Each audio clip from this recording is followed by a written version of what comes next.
कैसे किसान कर्ज से मुक्त हो और देश का किसान आत्मनिर्भर बने, उसके परिवार में खुशियां आएं,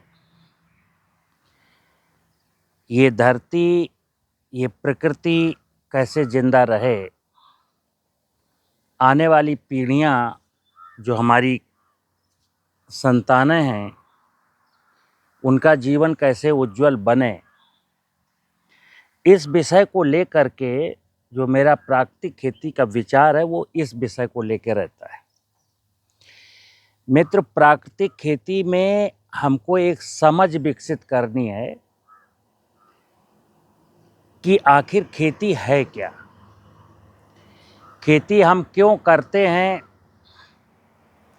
क्या मतलब है, कैसे खेती में समृद्धि आएगी, कैसे जीवन खुशहाल बनेगा, कैसे आने वाली पीढ़ियां इस धरती पर हंसेंगी, मुस्कुराएंगी। इस प्रकार की सोच हर व्यक्ति को रखनी चाहिए। क्योंकि मैं इस धरती का अंतिम व्यक्ति नहीं हूँ, मेरे मरने के बाद भी यहाँ पर लोग आएंगे, रहेंगे, जाएंगे।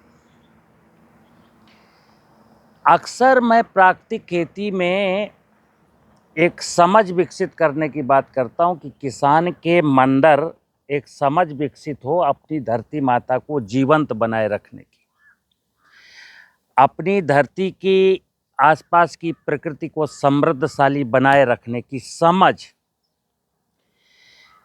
किसान भाइयों, अगर एक समझ विकसित हो जाती है ना, तो आप समझिए कि बाजारवाद खत्म।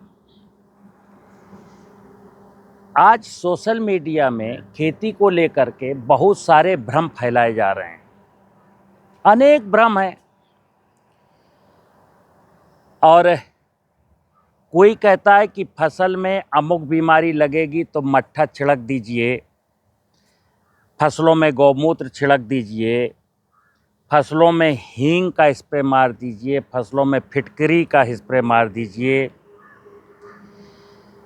फसलों में लोग शराब भी स्प्रे मारते हैं। मतलब मैं कह नहीं सकता हूँ, खेती के साथ जो गुड्डे गुड़िया का खेल लोग खेलते हैं। आपको एक चीज़ मैं अक्सर बोलता हूँ मैं अपनी बातों में कि भाई जंगल में ना तो कोई गौमूत्र स्प्रे करता है, ना जंगल में गाय है, ना जंगल में गाय का गोबर है, ना हींग है, ना फिटकरी है, ना सिंचाई है, ना उर्वरक है, ना वहाँ कोई बीमारी है और ना वहाँ कोई कीड़ा है।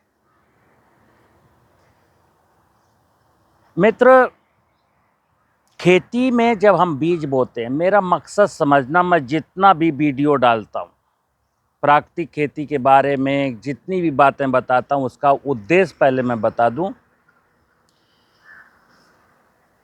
कि किसान के चेहरे पर मुस्कान आए, किसान हंसे, खुश रहे, कर्ज से मुक्ति पा जाए, शरीर उसका स्वस्थ हो, उसको कभी आत्महत्या करने जैसी स्थिति ना आए। चूँकि मैं किसानों के साथ जुड़ा हूँ, 30, 40, 50 किसानों से डेली मेरी बात होती है, फ़ोन आते हैं, तो मैं उनकी पीड़ा समझ सकता हूँ कि ढेर सारा निवेश लगाने के बाद, यानी ढेर सारे फर्टिलाइज़र लगाने के बाद, ढेर सारे पेस्टिसाइड लगाने के बाद उनकी फसल का भाव गिर गया। देखिए, हमने खूब मेहनत करके, खूब निवेश लगा कर के फसल का प्रोडक्शन अच्छा कर लिया, लेकिन बाज़ार जब पहुँचे तो मंडी में भाव इतना गिर गया कि फिर उसको घाटा हो गया। तो ऐसी उपज का क्या करेंगे जहाँ पर हमको घाटा हो जाए। मित्र, खेती में अब चूंकि ये असंगठित क्षेत्र है, एग्रीकल्चर पूरा असंगठित है, यहाँ कोई संगठन नहीं है कि कितना एरिया में टमाटर होना चाहिए, कितना एरिया में केला होना चाहिए, कितना एरिया में क्या होना चाहिए। किसान बेचारा देखता है कि इस समय इस फसल का भाव अच्छा मिल रहा है, तो अगले साल वो उस फसल की तैयारी कर लेता है। अब ऐसा कई किसान सोचते हैं, तो जब उसकी उपज आती तो मंडी में एक नियम है, मांग और पूर्ति का सिद्धांत। बाजार में जिस फसल की, जिस वस्तु की ज़रूरत कम है और आपूर्ति ज़्यादा हो गई तो भाव बहुत तेज़ी के साथ गिरता है। ऐसा हमारे किसानों के साथ होता रहता है। मैं मित्र एक चीज़ बताता हूँ कि जैसे मैंने जंगल का भी उदाहरण दिया। जंगल में ना फर्टिलाइज़र है, ना इरिगेशन है, ना बीमारी है, ना इंसेक्ट है, फिर भी जंगल की आमदनी बहुत है। यानी जंगल में सारी प्रकार की वनस्पतियाँ अच्छे से फल फूलती हैं। हमारे खेतों में वो चीज़ें नहीं हैं। कारण क्या है कि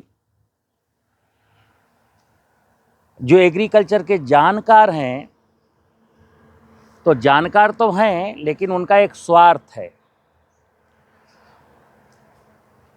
ये दुनिया मित्र व्यवसायीकरण की ओर चल पड़ी।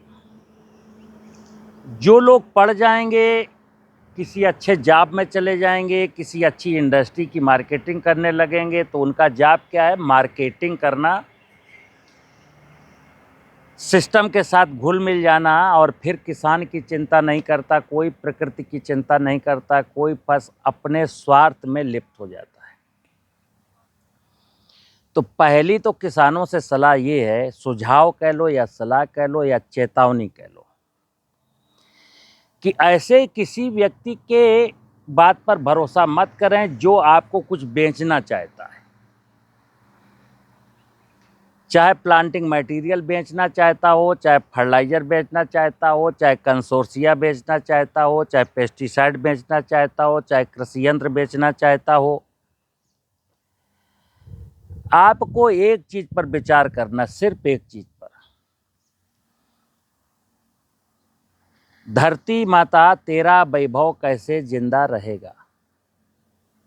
क्योंकि समझना बात को मित्र, हम एक चीज़ कहते हैं कि खेती में हम करते क्या हैं? हम ज़मीन को जोत देते हैं और अपना जो दिमाग में है वो फसल का बीज बो देते हैं।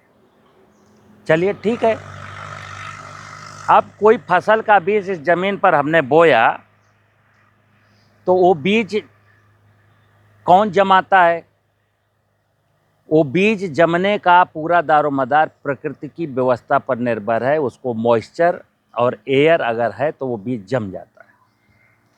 फिर जम जाता है तो उसको कौन पालता है? इनिशियल स्टेज पर उसको पोषण कहाँ से मिलता है? तो ज़मीन से मिलता है।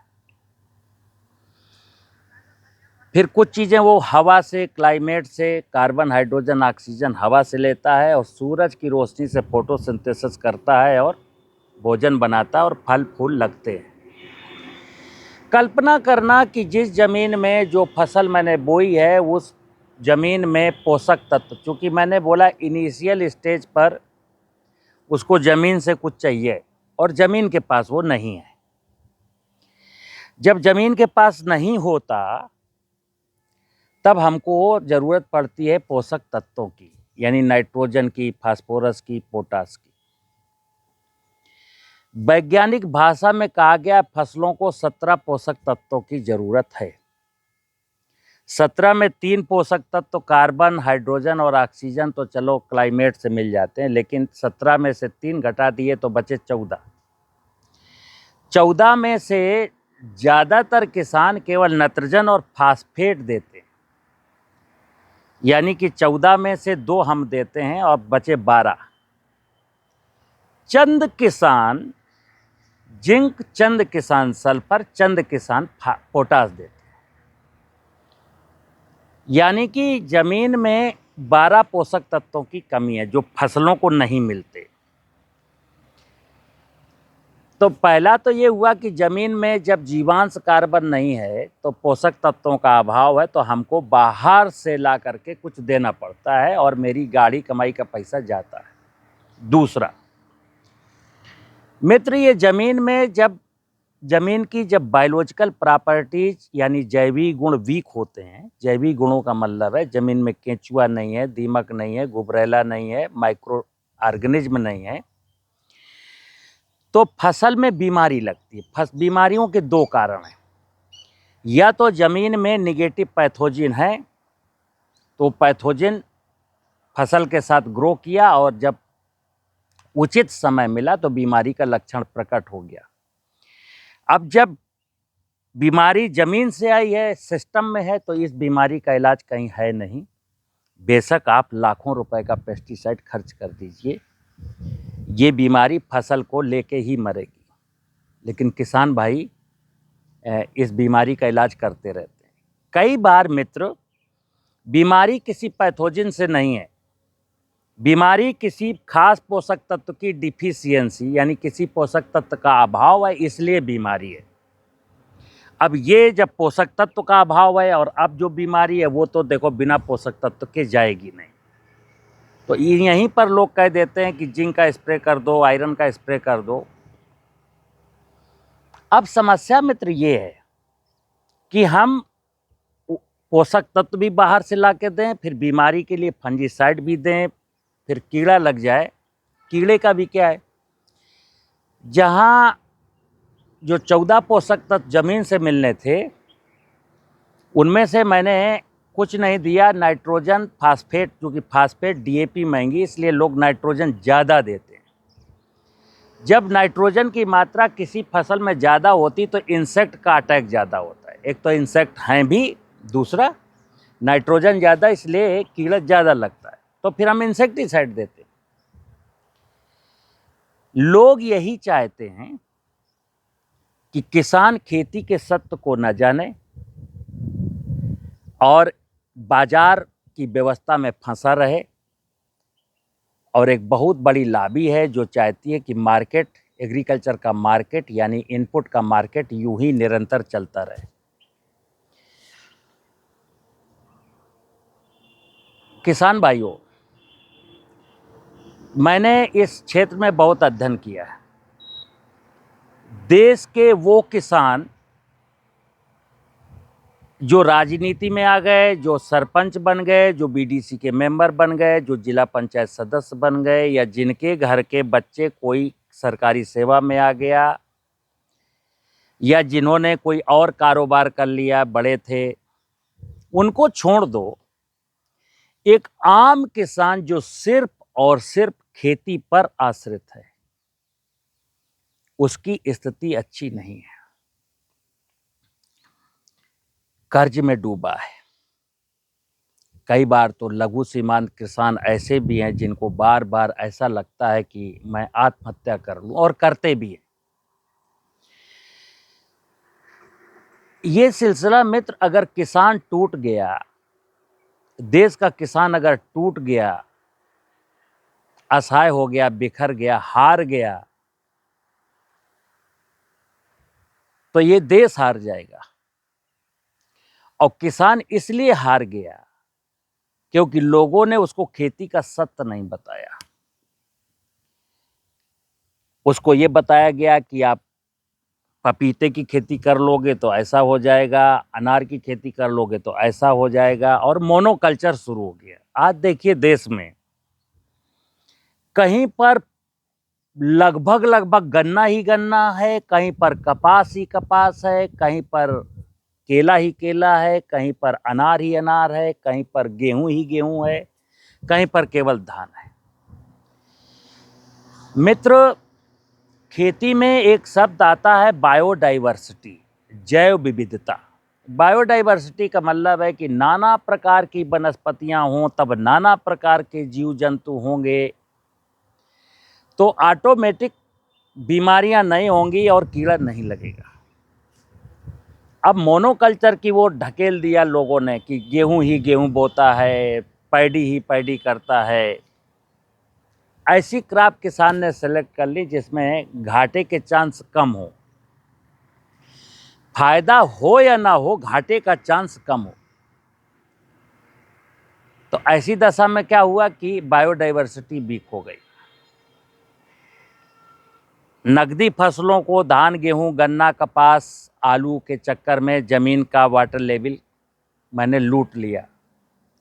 ज़मीन की फर्टिलिटी भी लूट ली, ज़मीन के नीचे का भूगर्भ जल स्तर भी नीचे चला गया और बायोडाइवर्सिटी भी ख़त्म हो गई। अब कोई कहे कि खेती में चमत्कार करेंगे, और चमत्कार किससे करेंगे? हींग से, फिटकरी से, गौमूत्र से, गोबर से। हमें समझ में नहीं आता, अब जिसके समझ में आता हुआ है। हमारा ऑब्जेक्ट है धरती की फर्टिलिटी को बढ़ाना। इस जमीन में ऑर्गेनिक कार्बन बढ़ा करके जो 0.3% है आज एवरेज, देश की सारी जमीनों का एवरेज जो कार्बन है वो 0.3% है। जब 0.3% कार्बन है, और कार्बन तो 0.3 है लेकिन जीवांश नहीं है उसमें। जैसे मिट्टी की जांच कराते हैं तो उसमें लिखा जाता है जीवांश कार्बन 0.3। मित्र, देश में कहीं भी जीवांश की जांच नहीं होती, केवल कार्बन की जांच होती है। और जीवांश फसलों का भोजन है। जीवांश का मतलब है जब उस जमीन में जीवाणु होंगे तो वो कार्बन को चाटेंगे, मरेंगे तो जीव द्रव्य यानी जीवांश निकलेगा, फसलों का भोजन वही है। अब लोगों ने एक प्रायोजित तरीके से, आप अज्ञान बने रहे और आपके पांव के नीचे की जमीन खिसक गई, यानी जमीन में जीवांश और कार्बन दोनों कम हो गए। कार्बन तो कम हो ही गया, जीवांश तो बचे ही नहीं, ना के बराबर। इसलिए पोषक तत्वों की जरूरत पड़ी। अब मैं जैसे जीवामृत की, संजीवनी की बात करता हूं, बेसिकली क्या है, जीवामृत और संजीवनी की बात करते करते लोग यहीं ठहर गए, और जीवामृत हमसे ले भी जाते हैं, जंगल से मिट्टी ला के बनाते भी हैं, ढेर सारे उनके फिर भी प्रश्न हैं। मैं किसान जब फ़ोन करता है, साहब मेरा जीवामृत इतने दिन का हो गया, कैसे डालें, जबकि मैं अनेकानेक वीडियो बनाता हूँ कि कैसे डालना है, कितने दिन रखना है, क्या पहचान है, लेकिन कन्फ्यूजन रहता है। तो मैं एक चीज़ कहता हूँ कि मैं प्रतिदिन एक वीडियो बना करके सोशल मीडिया में डालता हूँ और किसान से कहता हूँ इसको समझो, मैं कहना क्या चाह रहा हूँ उसको समझो। चूँकि अंडरस्टैंडिंग, अगर नेचर के बारे में मेरी अंडरस्टैंडिंग ठीक है तो खेती में चुटकी बजाते सारी समस्याओं के समाधान है। और अगर मैं किसी खास बात पर फंस गया, जीवामृत में ही उलझ गया, केवल संजीवनी में ही उलझ गया, मैंने कॉन्सेप्ट नहीं समझा, तो फिर मैं फंसा रह जाऊंगा। अब जैसे मैं कहता हूं खेत की मेड़ बनाइए, मेड़ों पर पेड़ लगाइए, खेती के साथ साथ, मतलब खेती जब करते हैं तो मोनोकल्चर बंद कर दीजिए, मल्टीपल क्रॉपिंग करिए, यानी एक सीजन में, खरीफ का सीजन है तो 5-6 प्रकार की फसलें बोइए, रबी का सीजन है तब भी 5-6 प्रकार की फसलें बोइए, अगर फसल केवल करते हैं तो। लेकिन साथ साथ फसलों के साथ क्या है, फॉरेस्ट्री बहुत ज़रूरी है। छायादार वृक्ष हैं, लकड़ी वाले वृक्ष हैं, चारा वाले वृक्ष हैं, फल वाले वृक्ष हैं, वृक्ष जरूर लगाइए। पशुपालन भी करिए, बकरियां पालिए, गाय पालिए। उसका रीजन है मित्र, समझना बात को। अब एक किसान के पास 10 एकड़ ज़मीन है और 10 एकड़ में टमाटर लगा दिया, और सब्जी की खेती में बहुत लागत है। अब पता चला कि 1 लाख रुपए प्रति एकड़ की तो लागत आ गई, टमाटर बिका 1 रुपया किलो, घाटे में आ गया। केला लगा दिया। जैसे कई बार क्या होता है कि किसी फसल में भाव ठीक मिलता है, यानी कि ठीक है हम करोड़पति नहीं बने लेकिन घाटा भी नहीं हुआ। कई बार ऐसा बाजार फ्लक्चुएट होता है कि केला, आज की तारीख में केला क्या हिसाब है, 2 रुपया किलो, यानी केले का किसान मर गया। पिछले साल गोभी और पत्ता गोभी का किसान मर गया।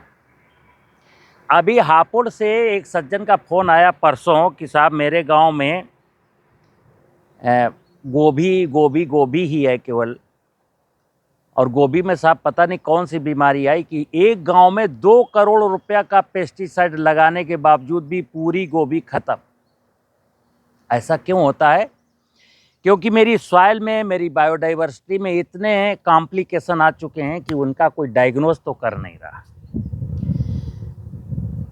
किसान जब मजबूर होता है ना, तो बाजार आनंद में आती है, बाजार को आनंद मिलता है। एक पेस्टिसाइड बेचने वाला व्यक्ति सुबह सुबह दुकान खोलता है तो लक्ष्मी जी में अगरबत्ती सुलगाता है। काहे के लिए सुलगाता है? इसलिए नहीं सुलगाता है कि हे ईश्वर, हे लक्ष्मी माता, हे गणेश देवता, देश के किसानों के फसलों में कोई बीमारी, कोई व्याधि ना आए। वो चाहता है कि बीमारियां आएं, व्याधियां आएं। एक वकील साहब जब सुबह अपना बस्ता खोलते हैं तो वो भी अगरबत्ती सुलगाते हैं। क्या? कि कुछ झगड़े फसाद हों और केस मेरे पास आए।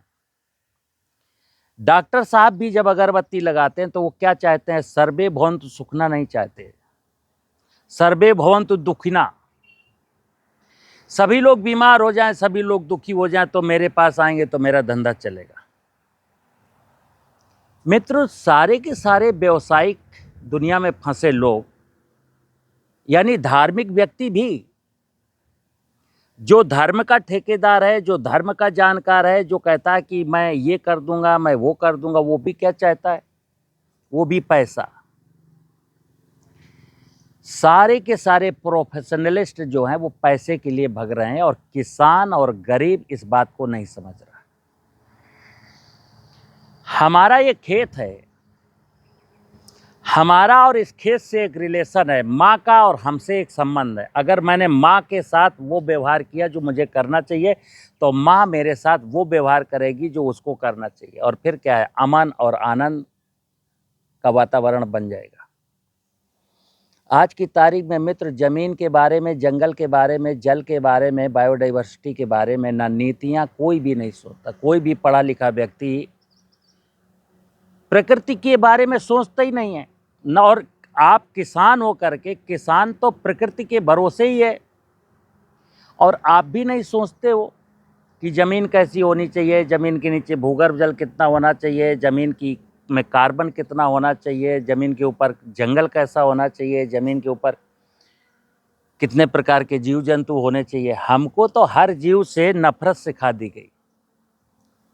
दीमक दुश्मन है, इल्ली दुश्मन है, ये दुश्मन है, ये दुश्मन है, इसको मारो, इसको काटो, इसको नष्ट कर दो। प्रकृति ने 84 लाख योनियों की रचना क्या इसलिए की थी कि मनुष्य कलयुग में आते आते सबको मारने लगेगा? तो देखना मित्र, हमारी, जैसे मैंने बोला, 30, 40, 50 लोगों से डेली बात होती है, तो कई किसान कहते हैं साहब मैंने अपनी फसल को बचाने के लिए ये डाला, ये डाला, ये डाला, ये डाला, ये डाला, लेकिन ये बीमारी नहीं गई। आप बताइए साहब मैं क्या करूं? तो हमने कहा आप करके देख चुके हो ना सब कुछ, आप सब कुछ करके देख चुके हो, लेकिन समस्या का समाधान नहीं मिला। तो विनोद कुमार सचान के पास समस्या का समाधान नहीं। समस्या का समाधान आपकी समझ के पास है कि अगर आप समझेंगे कि ये समस्या का कारण क्या है, तो समस्या का कारण मैंने बताया कि समस्या का कारण है ज़मीन का मर जाना, ज़मीन में जीवांश कार्बन का कम हो जाना, ज़मीन के नीचे रहने वाले जीवाणुओं का ख़त्म हो जाना, और ज़मीन के ऊपर का जंगल ख़त्म हो जाना। ये समस्या का कारण है। तो हमें अगर स्थायी निवारण चाहिए कि हम एक कुछ ऐसा कर जाएं कि हमको बाजार जाना ही ना पड़े, मतलब ना फर्टिलाइजर लेने जाना पड़े, ना पेस्टिसाइड लेने जाना पड़े, ना इंसेक्टिसाइड लाना पड़े, ना वीडीसाइड लाना पड़े, ना हमको सिंचाई के लिए बोरिंग करानी पड़े, ना मुझे समर बदलवाना पड़े, हमको कुछ ना करना। मैं तो फिर बता दूं, खेती में अगर ये समझ नहीं पैदा हुई कि खेती प्रकृति के अधीन है, और प्रकृति जिंदा है तो खेती जिंदा है, प्रकृति जिंदा है तो आदमी जिंदा है, प्रकृति स्वस्थ है तो आदमी स्वस्थ है, प्रकृति धनवान है तो आदमी धनवान है। जैसे एक सारे के सारी पूरी दुनिया एक गणेश लक्ष्मी की पूजा करती है। अभी दिवाली बीत गई कुछ दिन पहले, दिवाली में देश के हर परिवार ने बाजार से गणेश लाया, लक्ष्मी लाया और पूजा किया। क्यों किया? हम मिट्टी का गणेश लक्ष्मी ला करके केवल पूजा कर लेते हैं, हमको मतलब नहीं पता गणेश क्या है और लक्ष्मी क्या है। मित्र, गणेश ज्ञान है और लक्ष्मी समृद्धि है। समृद्धि का मतलब है प्रकृति की समृद्धि। लक्ष्मी प्रकृति है और प्रकृति समृद्ध है तो हमारे जीवन में सुख, शांति और समृद्धि है। अगर प्रकृति यानी लक्ष्मी वीक हो गई है, और वीक क्यों होती है? अज्ञान। गणेश क्या है? ज्ञान। और कार्तिकेय क्या है? अज्ञान।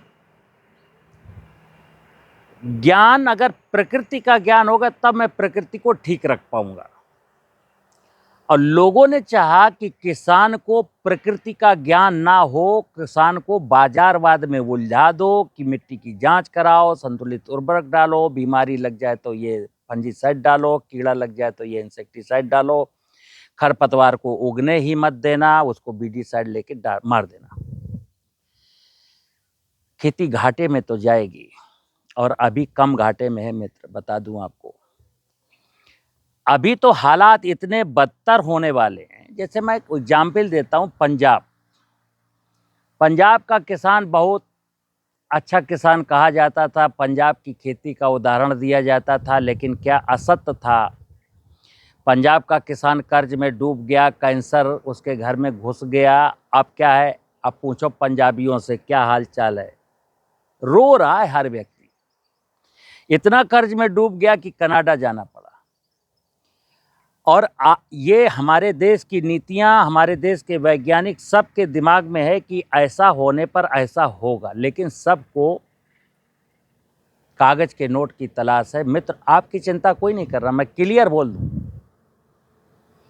नीतियां भी, जो मेरे नीति निर्माता हैं, जो प्लानिंग बनाते हैं, उनको भी इस बात की चिंता नहीं। सड़कें बनेगी, मेट्रो बनेगा, हवाई जहाज बनेगा, एयरपोर्ट बनेंगे, मेट्रो बनेगा, सब कुछ बनेगा, लेकिन जमीन की फर्टिलिटी कैसे सुधरेगी, जमीन के नीचे का भूगर्भ जल स्तर कैसे ऊपर आएगा, बायोडाइवर्सिटी कैसे सुधरेगी, इस पर कहीं कोई प्रोजेक्ट नहीं है। यूं तो कहने के लिए नेचुरल फार्मिंग के प्रोजेक्ट आते हैं, लेकिन वहां भी हाथी के खाने के दांत अलग और दिखाने के अलग। मित्र, मेरी पीड़ा है, मेरी जो अभिलाषा है, मेरी एक ही अभिलाषा है कि इस देश का बच्चा बच्चा खुश हो, हर बच्चा स्वस्थ हो, हर बच्चा मानसिक रूप से भी सुदृढ़ हो, देश का किसान हंसे मुस्कुराए, उसको कर्ज ना लेना पड़े, और जब वो फसल बेचे तो उसके घर में दीपावली जैसा माहौल हो। नहीं होता ना। क्यों नहीं होता? क्योंकि आप समझने को तैयार नहीं हो। और समझ केवल इतनी, केवल एक सादे सब सदे सब सादे सब जाए, समझ केवल इतनी कि हमें आज से संकल्प लिया कि मैं, मेरे 5 एकड़, मेरा 10 एकड़, मेरा 2 एकड़ जो जमीन का एरिया है उसको खूबसूरत बनाना है, बस। क्योंकि खेती आप जमीन में ही करते हो मित्र, ध्यान रखना। अगर ये जमीन खूबसूरत हो गई, इसमें जीवांश कार्बन बढ़ गया, इसमें पानी बरसात का रुक गया, यहाँ पर वृक्षारोपण हो गया, तो फिर आप समझ लीजिए सब कुछ हो जाएगा। ये मेरा जो फार्म हाउस है, ये बहुत हरा भरा है। अभी तो एक लोकेशन आपको दिखा रहा हूँ, और यहाँ मैंने बहुत वृक्षारोपण किया। जब 12 साल पहले यहाँ पर एक भी पेड़ नहीं था, एक भी पेड़ नहीं था, तो चिड़िया का, तितली का, मधुमक्खी का होने का कोई सवाल ही नहीं उठता। ये मेरी जमीन है, और इसमें चने की फसल, गेहूं की फसल के कई वीडियो मैं बना चुका हूं, दिखा चुका हूं। पिछले 12 सालों से यहाँ एक दाना यूरिया, डीएपी, पोटास नहीं आया, एक भी ग्राम कोई पेस्टिसाइड नहीं आया, ना वीडीसाइड, ना इंसेक्टिसाइड, ना फंजीसाइड। और जो कुछ भी बोता हूँ, जो कुछ भी बोता हूँ, पड़ोसियों के खेत से मेरी उपज ज़्यादा होती है। कोई बीमारी नहीं लगती, कोई कीड़ा नहीं लगता। क्यों? क्योंकि यहाँ की बायोडाइवर्सिटी मैंने अच्छी कर दी है। टाइम बेशक लगा है और अच्छी उपज होती है। जो फल लगते हैं वो भी अच्छे लगते हैं, बहुत अच्छे फल लगते हैं। मैंने कटहल का वीडियो डाला था, अभी नींबू का वीडियो डाला था, एक बार इसका कद्दू का वीडियो डाला था। मुद्दा मैं अपना जो अनुभव है, और मेरा अनुभव सिर्फ अकेला नहीं है दोस्तों, मेरे साथ जो लाखों किसान जुड़े हैं, जो जीवामृत बनाते हैं, संजीवनी बनाते हैं, और जिन्होंने कार्बन बढ़ाने की दिशा में 2 कदम आगे बढ़ाए हैं, जो फसल अवशेष नहीं जलाते हैं, खेत में पलट देते हैं, उनके भी तजुर्बे मुझे मिलते हैं, तो उनसे मुझे थोड़ा संबल मिलता है। मैं बहादुर बनता हूँ कि हाँ, यस, मैं जो कह रहा हूँ अच्छा है। एक ही निवेदन करता हूँ देश के किसानों से, अगर आपको अपने बच्चों से मोहब्बत है, मैं निवेदन तो नीति निर्माताओं से भी करता हूँ, निवेदन तो मैं हर व्यक्ति से करता हूँ जो धरती में इस भारतवर्ष का नागरिक है। जैसे नेता लोग बोलते हैं ना आजकल, बोलो भारत माता की जय। अब मुझे ये समझ में नहीं आता कि भारत माता कौन भारत माता? भारत माता का मतलब इस देश की जमीन, इस भारत माता की जय माने इस देश की जो कृषि योग्य जमीन है उसकी जय कैसे होगी? जब ये जिंदा होगी। अभी तो अपने निजी स्वार्थ के चक्कर में इसको मैं मार भी रहा हूं और भारत माता की जय का नारा भी लगा रहा हूं। सस्य श्यामला धरती माता, अगर सस्य श्यामला नहीं रही, अगर ये फर्टाइल नहीं रही, तो ना तो किसान आत्मनिर्भर बन सकता है, ना गांव आत्मनिर्भर बन सकता है, और न देश आत्मनिर्भर बन सकता। मेरा मानना यही है। कागज का नोट ज़्यादा हो जाना बहादुरी नहीं है।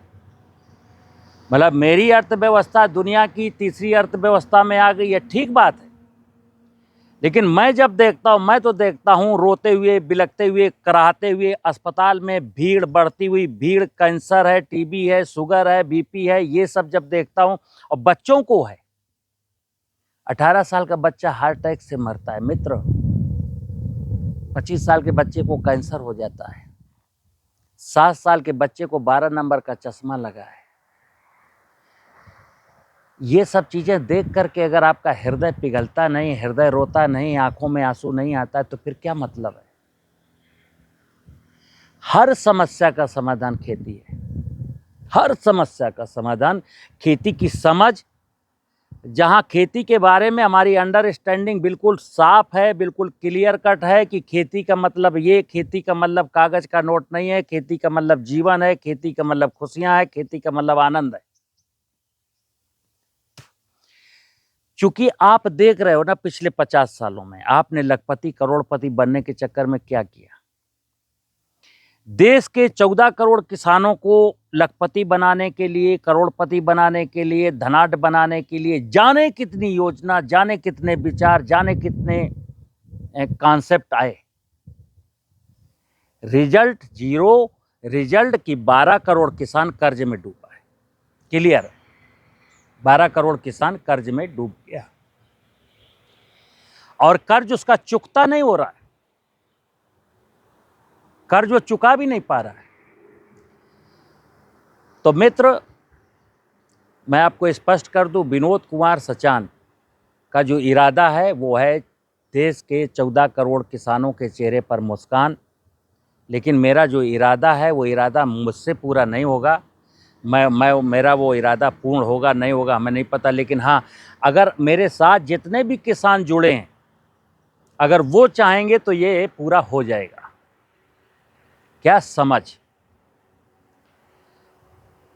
खेती में कैसे कार्बन बढ़ाएं और कैसे ज़मीन में जो जीवाणु रहते हैं इस धरती माता में, वो कैसे जिंदा बने रहें, उनको कैसे मरने से बचाऊं, इतनी सी समझ आ जाएगी तो जंगल जैसा माहौल हो जाएगा। हमें नफरत किसी से नहीं करनी है। 2.5 अक्षर प्रेम का पढ़े सो पंडित होए, प्रकृति की प्रत्येक इकाई से हमें मोहब्बत करनी है। जड़ जगत से और चेतन जगत से। हमें किसी से नफरत नहीं करनी है, किसी को पेस्टिसाइड डाल करके मारना नहीं है, क्योंकि एक चीज और बता दूं, मार तो आप ना पाए हो ना पाओगे।